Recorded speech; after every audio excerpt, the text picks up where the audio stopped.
할렐루야, 안녕하십니까? 오늘 두 번째 시간 여러분을 배우는 흰생아포트의 이승우 목사라고 합니다. 천성문에서 만나는 유일한 길은 흰생아포 입는 거 밖에 없는 거 아시죠? 이 땅에 그 어떤 지위, 권세, 부귀, 공명이라 할지라도 천성문에서는 의미가 없습니다. 구독, 좋아요, 알림 설정 부탁드려요. 후원 계좌는 자막에 나와 있습니다. 여러분이 작은 정성이 방송 제작에 큰 힘이 되고 있습니다. 그럼 오늘 방송을 시작하겠습니다. 자, 두 번째 시간 공금을 횡령한 자들이 가는 곳 불모지옥에 대해서 알아보겠습니다. 천국에 올라갔다 수레 바깥의 수천사가 나에게 주인님 침착하세요 라고 말을 했다. 그런데 어찌 수레 안이 으스스한 느낌이 났다. 아이가 있는 쪽의 벽이 까만 천으로 되어 있었고 아이가 무서워서 부모에게 달려갔다. 나에게로 왔다. 그래서 나는 이것이 혹 내가 천국을 올라가면 지옥을 구경하는 것이 아닌가 생각이 들었다. 왜냐하면 올라갈 때부터 내가 그 다음에 지옥을 갈 것 같으면 이러한 분위기 즉 무섭고 으스스한 뭔가 기분이 이상한 이러한 느낌이 포착이 되었기 때문이다. 오늘 나를 데리러 온 수레로부터 다르게 보이는 것이 있었다. 아니나 다를까 나는 천국에 도착한 수레에서 내렸는데 주님은 순간적으로 보이셨다가 갑자기 사라지셨고 나는 벌써 지옥의 바닥에 와 있었던 것이다. 순식간에 일어난 일이었다. 주여. 그리고 내 눈에는 벌써 정말로 그 얼굴이 징그럽게 생긴 사단의 부하가 보이는 것이었다. 그의 얼굴은 우락부락하고 눈이 크면서 야유하는 듯한 눈길에 양쪽 볼이 징그럽게 아래로 늘어져 보였다. 이때 벌거벗은 한 남자가 힘껏 도망을 가다가 이 징그럽게 생긴 사단의 부하에게 붙잡혔다.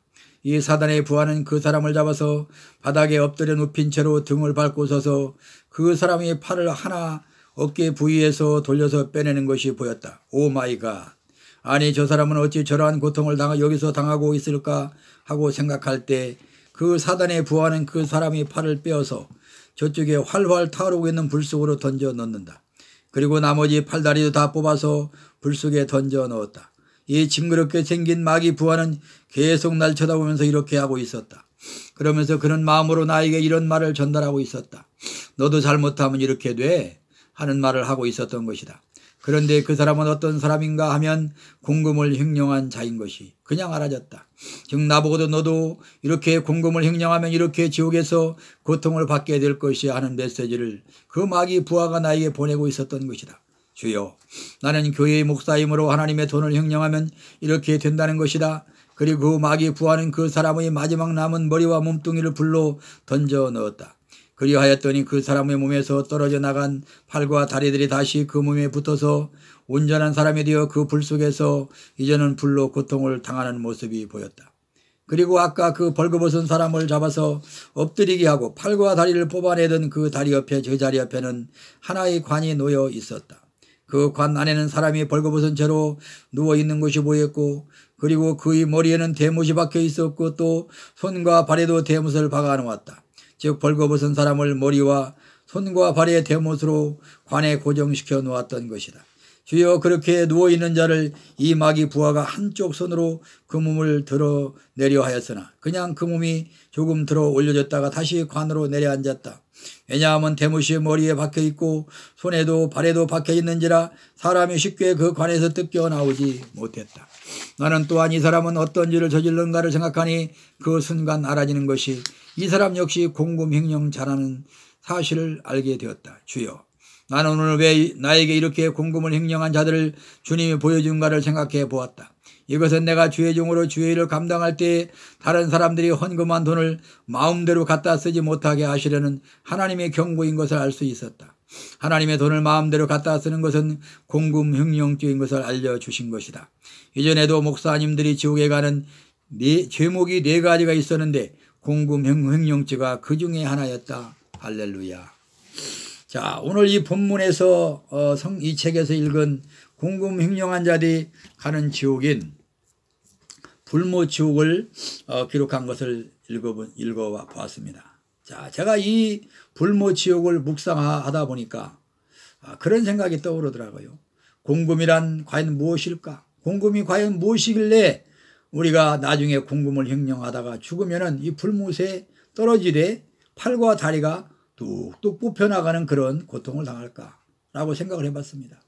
그랬더니 이런 깨우침이 왔습니다. 공금이란 공적으로 사용 위해서 바쳐진 돈으로 하나님께, 즉 교회에 바친 거죠. 국가에 또 세금으로 바친 거죠. 공동체, 단체에 바친 거죠. 이런 돈을 공금이라고 말합니다. 그러므로 공금은 공익을 위해서 쓰여져야 하기 때문에 사사로이 사용할 수 없는 돈이 되는 겁니다. 예수님은 설교하실 때 신체 또는 자연을 비유로 들면서 청중들의 상상력을 자극하여 이해를 독본하셨습니다. 그런 관점에서 공금을 훔친 범죄자들이 팔다리가 뽑혀서 불못으로 던져지는 심판에 처해지는 것으로 보아 재판장이신 예수님은 공금을 사람의 신체와 일부와 동일한 것으로 보고 계신다는 것이죠. 공동체 구성원들이 신체의 일부를 위해 사용해야 할 공금을 개인의 욕심을 위해 불법적으로 훔치는 것은 타인의 신체의 일부를 도적질하는 것과 똑같은 범죄로 우리 주님은 판단한다는 것이죠.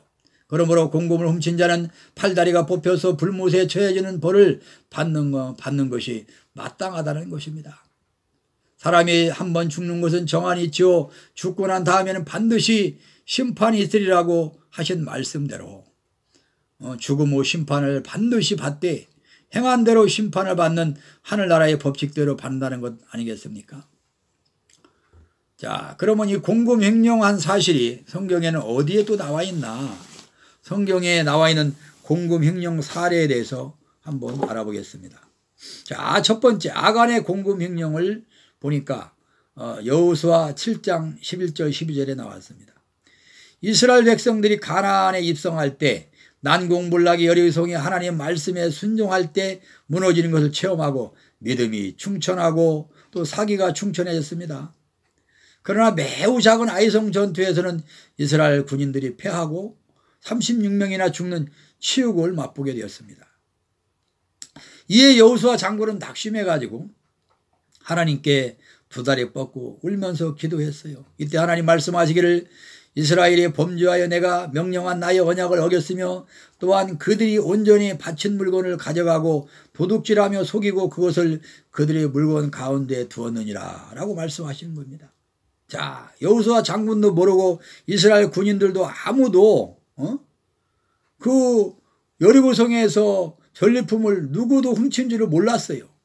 그런데 하나님은 다 하늘에서 보고 알고 계셨잖아요. 그러므로 어찌 하나님의 눈을 속일 수가 있겠습니다.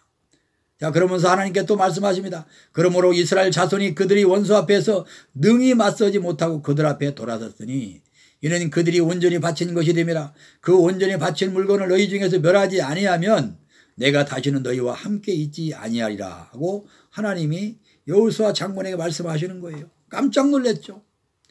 여호수아는 전쟁하기 바빴지 그 전쟁 난리통에 누가 그 여리고성에 있는 전리품을 훔친다는 것을 감히 상상이나 했겠습니까?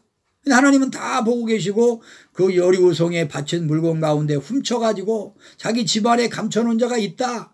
그 자를 찾아내서 그 자를 멸하기 전까지는 내가 너희와 전투에 함께하지 않겠다고 하나님 말씀하시는 소리를 들으면서 여호수아는 기절초풍하잖아요.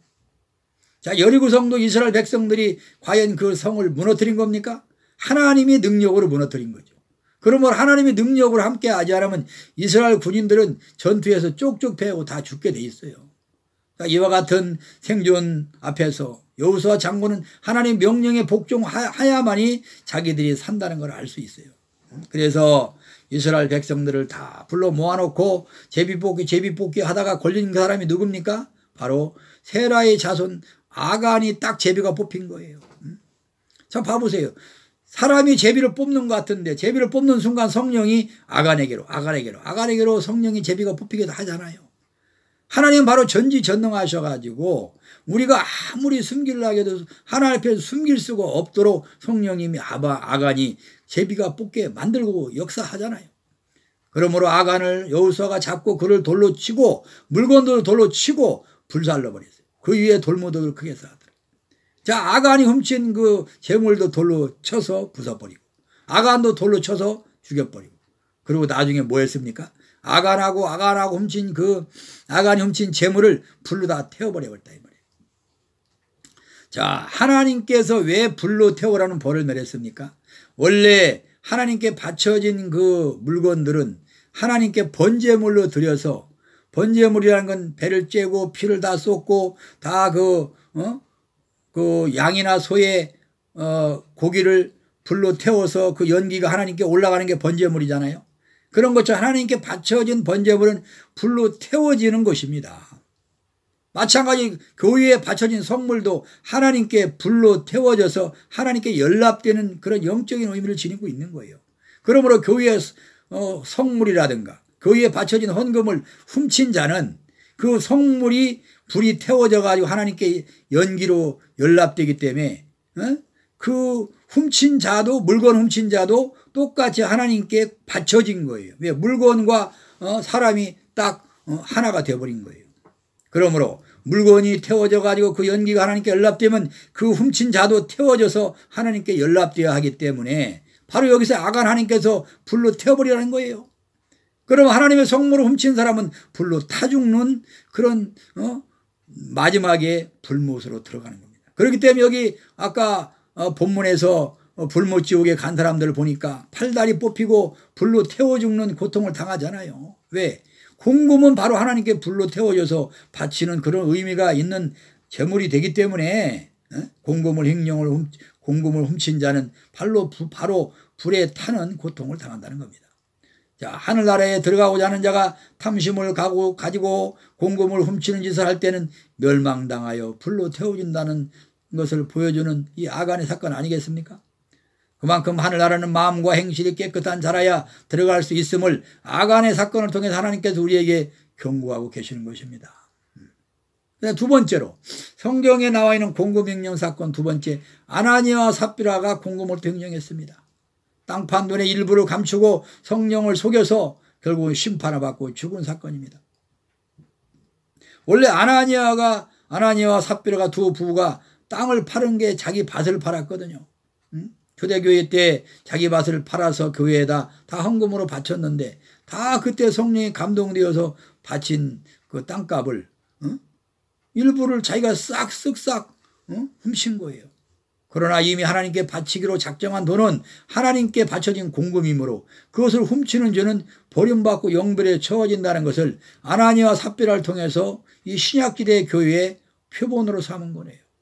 사도행전 5장 1절 5절을 보니까 베드로가 가로되 어찌하여 사단이 내 마음에 가득하여 내가 성령을 속이고 땅값 얼마를 감추어 두느냐라고 하자 아나니아가 이 말을 듣고 혼이 떠나니, 혼이 떠난다는 뭡니까? 그날 그 순간에 죽어버리는 거예요. 하나님께서 혼을 빼내가 버리면 죽어버리는 거예요. 그러므로 인생의 생사화복을 주관하시고 삶과 모든 여정을 주관하시는 분은 하나님이기 때문에 하나님 앞에서는 속이려고 하면 안 돼요. 하나님을 속이는 자는 그 사람은 죽을 수밖에 없습니다. 자, 그래서 이 아나니아 삽비라가 성령을 속이고 자기가 하나님께 드린 자기 땅값 그걸 하나님께 드렸기 때문에 공급인데 그걸 자기 돈으로 알고 또 훔치는 거. 그건 바로 뭡니까? 아까 아간의 죄와 동일한 죄가 돼가 죽는 거예요. 결국 아나니아 삽비라가 어디 갔겠어요? 아간과 같이 불못으로 떨어졌겠죠. 자, 네 번째, 이 세상의 공금 횡령 사례를 한번 검토해 보겠습니다. 노회장, 총회장 선거 때 교회 재정을 가지고 돈 봉투를 뿌리는 선거에 나온 총회장, 노회장들 다 이게 바로 뭡니까? 공금 횡령한 범죄자들입니다. 그러므로 우리가 대한민국에 있는 많은 교회들, 세계에 있는 교회들 총회장들이 자기 월급을 털어가지고 총회장 선거 비용으로 썼다든가 노회장 선거비를 썼다든가 하는 사람은 공금 횡령죄에 적용을 받지 않아요. 그러나 교회가 크면은 자기 재정을 월급을 가지고 총회장 선거에 나옵니까? 노회장 선거에 나옵니까? 나는 알 수 없지만 하나님은 아십니다. 그러므로 총회장 되었다고 노회장 되었다고 자랑하지 말아요. 공금을 횡령하지 않고 총회장 노회장 됐으면 자부심도 있겠죠. 그러나 혹시나 교회 재정을 손을 대가지고 총회장 노회장 하는 과정에서 돈 봉투를 돌린 자들 회개하지 않으면 바로 아간과 아나니아 삽비라가 있는 곳에 가게 돼 있어요. 그러므로 교회 돈, 교단 돈, 신학교 돈, 기관 돈을 횡령한 자도 마찬가지 교회 재정을 훔친 자가 되어가지고 반드시 불못이 입을 쫙 벌리고 있다 이 말이에요. 나는 교회를 크게 했는데 총회장까지 했는데 하나님 나 봐주실 거야. 그거 아닙니다. 없습니다. 얄짤이 없이 하나님께서 불못으로 집어 던져버린단 말이에요. 왜? 더러운 자는 천국에 못 가잖아요. 거기다가 또 돈을 훔쳐가지고 빤 찍고 노름하고 개인 땅 사고 별장 짓고 또 아들에게 물려주고 딸에게 물려주고 이런 짓들을 한 목사들, 이런 짓들을 한 장로들 다 하나님 앞에 죄인들인 것입니다. 또 국가돈을 횡령한 자들이 있습니다.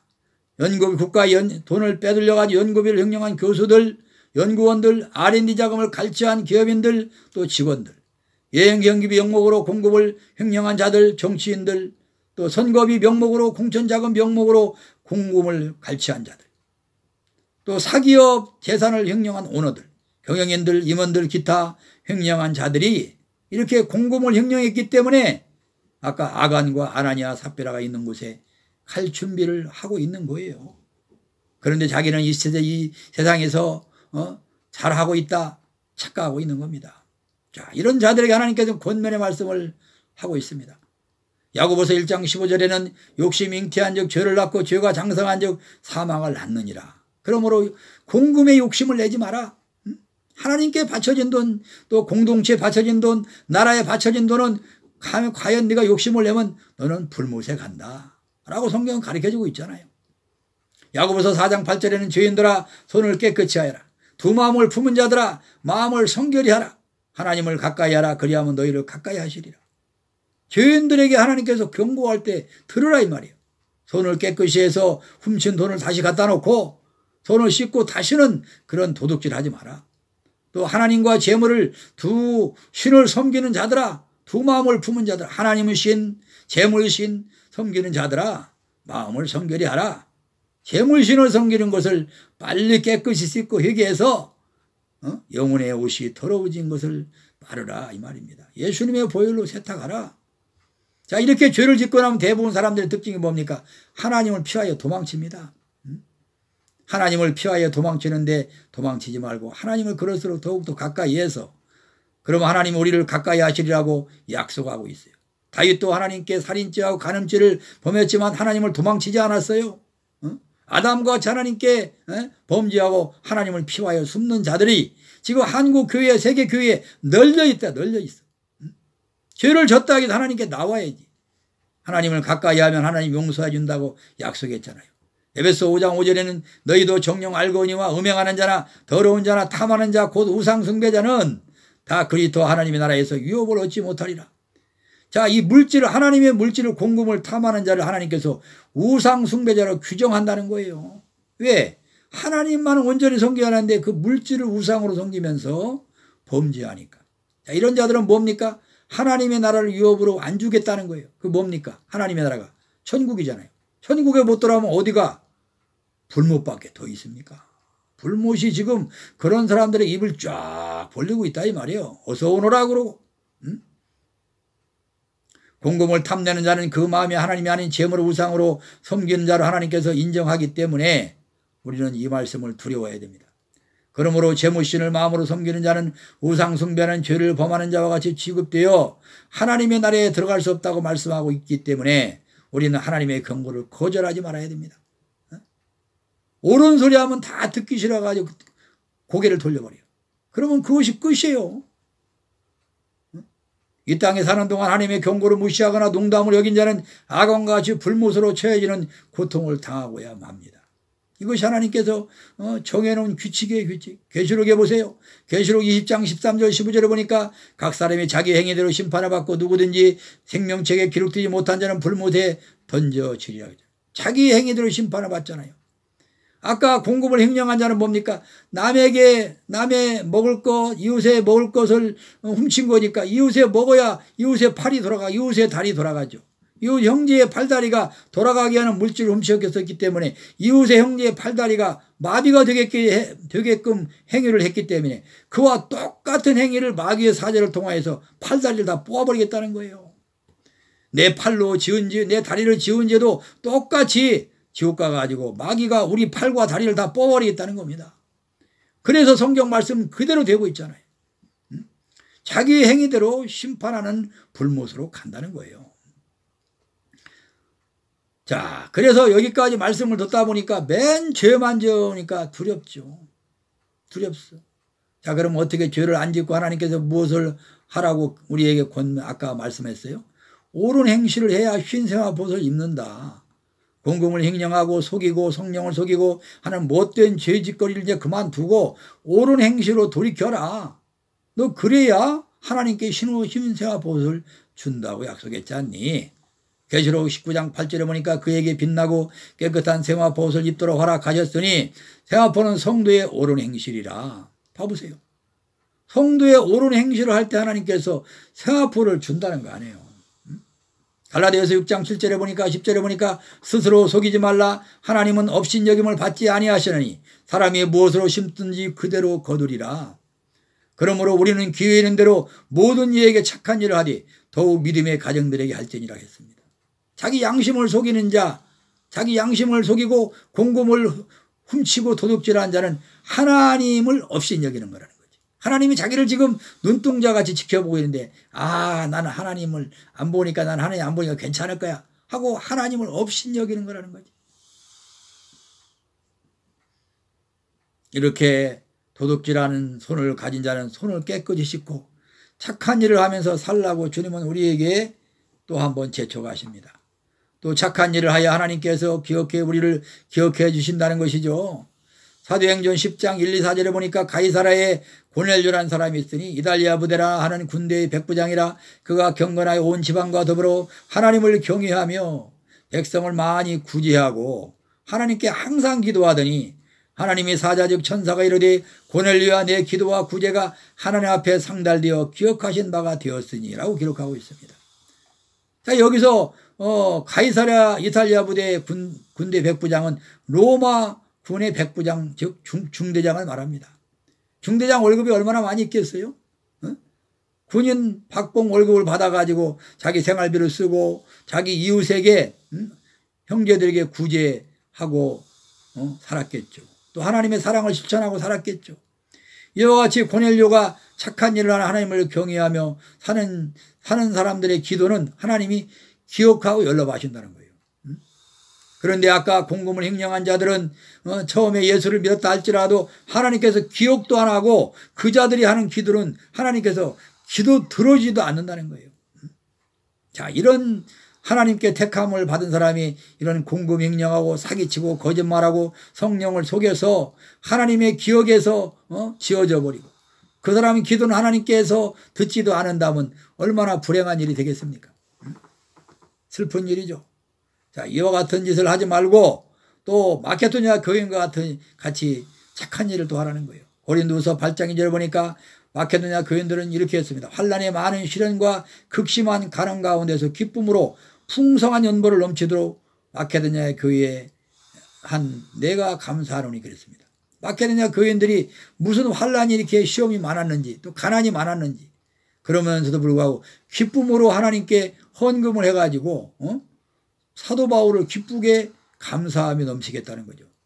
믿는다고 하면서도 공금이나 횡령하고 탐심을 가지고 살면서 죄악을 품고 살게 되면 하나님으로부터 외면당하고 결국은 멸망의 길로 가는 짓을 할 것이 아니라 극심한 가난과 시련 가운데서도 기쁨으로 풍성한 헌금을 하여 바울의 손급비를 후원한 마케도니아 교인들의 옳은 행실을 본받는 삶을 살라는 것이죠. 또 요한 3서 1장 12절에 보니까 사랑하는 자여 악한 것을 본받지 말고 선한 것을 본받으라. 선을 행하는 사람은 하나님께 속하고 악을 행하는 사람은 하나님을 배웁지 못하느니라라고 기록하고 있습니다. 악을 행하는 사람은 하나님을 못 배우면 어디 가는 거예요? 불못으로 가는 거죠. 그러나 아까 같이 옳은 행실을 한 마게도냐 교인들 또 고넬료 같은 군인 중대장 이런 사람들은 하나 선을 행했기 때문에 하나님께 속한다는 거죠. 하나님께 속해서 영생의 나라 저 천성문에서 주님을 배울 수 있다는 거 아니겠습니까? 자, 여기서 악을 행하는 사람 아까 공익을 위해 바쳐진 물건에 손댔던 공금 횡령자 아니겠습니까? 자, 지금까지 이렇게 말씀을 함께 나누다 보니까 우리가 삶을 돌아보니까 맨 죄만 지은 것 같아서 두렵잖아요. 이럴 때 우리가 절망을 하면 되겠습니까? 염려하면 되겠습니까? 아닙니다. 절망도 염려도 우리는 할 필요가 없습니다. 왜 그러냐? 우리 예수님께서 이렇게 죄인들을 위해서 회개하는 길을 열어놓았기 때문에 우리를 초청하는 거예요. 그래서 복음으로 나오는 자들에게 하나님께서 다시 기회를 주겠다는 거예요. 무슨 기회? 옳은 행실을 할 수 있는 기회를 줄 테니까 옳은 행실을 해서 하나님께 천성문에서 만나자라고 주님은 우리를 초청하고 계시는 것입니다. 어떻게? 회개로 초청하는 것입니다. 회개를 할 때 하나님께서 우리를 받아주는 거죠. 다시 말해서 세상 용어로 말하면 패자 부활전의 기회를 주시겠다는 거예요. 전반전에는 맨 저만져 가지고 지옥 갈 짓을 했지만은 이제 후반전에는 패자도 다시 부활해서 다시 선을 행해 가지고 하나님을 천성해서 배울 수 있는 기회를 주겠다고 예수님은 그 길을 만들어 놓으셨어요. 그래서 성경이 뭐라 하겠습니까? 하나님은 의인을 부르러 온 것이 아니고 죄인을 부르러 왔다고 약속하고 있기 때문에 그렇습니다. 저와 여러분은 원래부터 죄인이에요. 그런데 예수님께서 이렇게 패자 부활전의 기회를 만들어 놓고 의인을 부르러 온 것이 아니라 내가 죄인을 부르러 왔으니까 걱정하지 말고 하나님께 나오라고 우리를 초청하고 있잖아요. 이럴 때 열심히 달려나가야 됩니다. 요한일서 1장 9장 10절에 보니까 만일 우리가 우리 죄를 자백하면 그는 믿보고 의로사 우리 죄를 사하시며 우리를 모든 불의에서 깨끗게 하실 것이요 라고 약속하고 있잖아요. 우리 죄만 자백하면 우리의 모든 죄를 다 잊어먹겠다. 과거를 묻지 않겠다. 과거를 싹 잊어버리고 용서하고 이제는 새 옷을 입혀주겠다. 하나님이 약속의 말씀 때문에 우리는 주님 앞에 나갈 수 있는 담력을 얻는 것입니다. 예수님께서 십자가에서 피를 흘리면 주님을 영접하고 지난날에 죄를 주님 앞에 고백하는 자, 즉 회개하는 자를 위해서 피를 흘렸기 때문에 우리는 죄사함의 길이 있는 것입니다. 그러므로 회개만이 주님으로 죄로부터 하나님의 진노를 피할 수 있는 유일한 길이 되는 것입니다. 회개한 자는 하나님을 다시 만날 수 있는 길을 열어놓으셨어요. 계시록 3장 4절에 보니까 그러나 사대에서 그 옷을 더럽히지 아니한 자 몇 명이 내게서 흰옷을 입고 나와 함께 다니리니 그랬잖아요. 그 옷을 더럽히지 아니한 자만 흰옷을 입고 하나님과 함께 다니겠다는 거예요. 그러므로 우리 크리스찬들 흰옷이 많이 더러워진 사람들 너무 많을 거예요. 총회장들, 노회장들, 권사들, 장로들, 사모들, 전도사들, 모든 교인들 흰옷이 누렇게 시커멓게 다 지금 물들었단 말입니다. 나는 그런데 이런 죄 안 졌을 거야. 착각하지 말라고요. 동물에 착각하지 말라고요. 다 죄인입니다. 그러므로 죄를 띄우치고 하나님께 나오자 이 말이에요. 여기서 옷이란 영혼의 옷을 말합니다. 옷이 더러워졌으면 회개하면 깨끗이 씻어준다고 했으니 회개한 자들만이 합당한 자로 인정받아 흰옷을 입고 주님과 함께 다닐 수 있다는 겁니다. 참 얼마나 놀라운 하나님의 사랑의 은총을 다시 한번 우리가 또 깨달을 수 있잖아요. 신앙이 경력이 오래된 자, 지위가 높은 자, 돈 많은 자, 공을 많이 세운 자, 전도를 많이 한 자, 교회를 크게 한 자, 학식이 많은 자, 미모가 출중한 자가 아닌 오로지 옳은 행실을 한 자들과 회개한 자들만이 흰옷을 입고 천성문 앞에서 주님을 만날 수가 있는 것입니다. 할렐루야. 그러므로 못 배웠어도 좋아요. 살인죄를 범해도 좋아요. 흉악한 죄를 범해도 좋아요. 횡령죄를 범해도 좋아요. 회개만 하면 하나님께서 패자 부활전에 참여한 자를 인정해서 흰옷을 다시 입혀주고 다시 천성문에 들어올 수 있는 티켓을 주시겠다고 하니 이렇게 예수님의 보혈의 공로가 고마운 것이 어디 있겠습니까? 우리가 말씀을 앞에서 쫙 훑어봤지만 우리는 다 죽을 수밖에 없잖아요. 그런데 예수님은 우리 이런 사람들을 위해서 다시 천성문에 들어갈 수 있는 티켓을 준비해 놓고 있으니 오로지 회개를 통하여 천성문에 들어갈 티켓을 우리가 거머쥐고 하나님을 만나고 하나님을 부둥켜 안고 감사의 눈물을 흘리는 저와 여러분이 되시기를 예수님 이름으로 축원합니다. 아멘. 할렐루야. 감사합니다. 다음 시간에 만나 뵙겠습니다. 승리하시다. 감사합니다.